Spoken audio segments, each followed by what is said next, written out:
Hello दोस्तों, स्वागत है आप सबका हमारे YouTube चैनल लर्निंग सोशियोलॉजी के इस question and answer discussion session में, जहां आज का सवाल है, क्या संदर्भ समूह सिद्धांत एक सार्वभौमिक रूप से लागू प्रतिरूप है?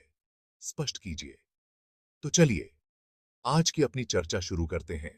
संदर्भ समूह सिद्धांत एक समाजशास्त्रीय अवधारणा है जो बताती है कि व्यक्ति स्वयं अपने व्यवहार और अपने निर्णयों का मूल्यांकन करने के लिए समूहों को एक मानक या बेंचमार्क के रूप में कैसे उपयोग करते हैं। सिद्धांत यह मानता है कि लोग खुद की तुलना कुछ समूहों, संदर्भ समूहों से करते हैं, चाहे वे इन समूहों के सदस्य हों या नहीं।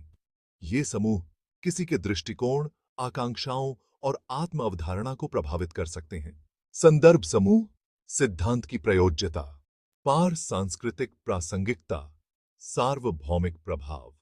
यह मूल विचार कि लोग खुद की तुलना दूसरों से करते हैं, सार्वभौमिक रूप से लागू होता है। हर संस्कृति में व्यक्ति कुछ समूहों के कथित मानदंडों और मूल्यों के आधार पर अपनी स्थिति, व्यवहार और आकांक्षाओं का मूल्यांकन करते हैं। सांस्कृतिक विविधताएं। हालांकि संदर्भ समूहों की विशिष्ट प्रकृति और प्रभाव विभिन्न संस्कृतियों में काफी भिन्न हो सकते हैं। उदाहरण के लिए, सामूहिक समाजों में परिवार या समुदाय व्यक्तिवादी समाजों की तुलना में संदर्भ समूह के रूप में अधिक महत्वपूर्ण भूमिका निभा सकते हैं, जहां सहकर्मी समूह या पेशेवर नेटवर्क अधिक प्रभावशाली हो सकते हैं। सामाजिक और आर्थिक कारक, वर्ग और स्थिति प्रभाव। यह सिद्धांत सार्वभौमिक रूप से यह समझने में लागू होता है कि विभिन्न सामाजिक और आर्थिक स्थितियों के लोग अन्य सामाजिक समूहों के साथ कैसे जुड़ना चाहते हैं या उनसे खुद को अलग करना चाहते हैं। आर्थिक विकास। आर्थिक विकास के विभिन्न स्तरों वाले समाजों में संदर्भ समूहों के प्रकार भिन्न हो सकते हैं।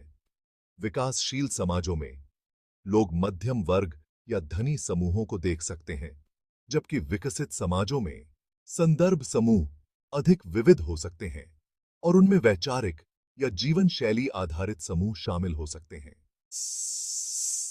मनोवैज्ञानिक कारक। व्यक्तिगत अंतर संदर्भ समूहों द्वारा व्यक्तियों पर पड़ने वाले प्रभाव की डिग्री व्यक्तित्व, आत्मसम्मान और व्यक्तिगत मनोवैज्ञानिक लक्षणों के आधार पर भिन्न हो सकती है, जबकि सिद्धांत व्यापक रूप से लागू होता है। हर व्यक्ति अपने संदर्भ समूहों से समान रूप से प्रभावित नहीं होता है। सीमाएं।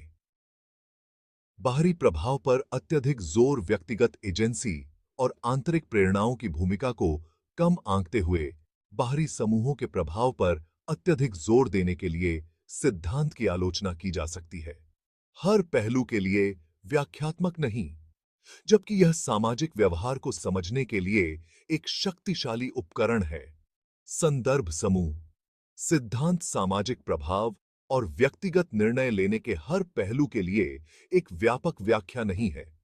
यह अन्य सिद्धांतों के साथ मिलकर सबसे अच्छा काम करता है, जो आंतरिक कारकों और व्यापक सामाजिक संरचनाओं को ध्यान में रखते हैं।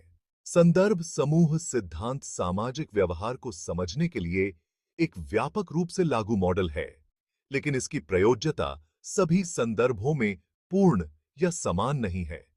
इसे सांस्कृतिक, सामाजिक और व्यक्तिगत कारकों के संबंध में विचार किया जाना चाहिए, जबकि यह इस बारे में मूल्यवान अंतर्दृष्टि प्रदान करता है कि लोग सामाजिक समूहों से कैसे प्रभावित होते हैं।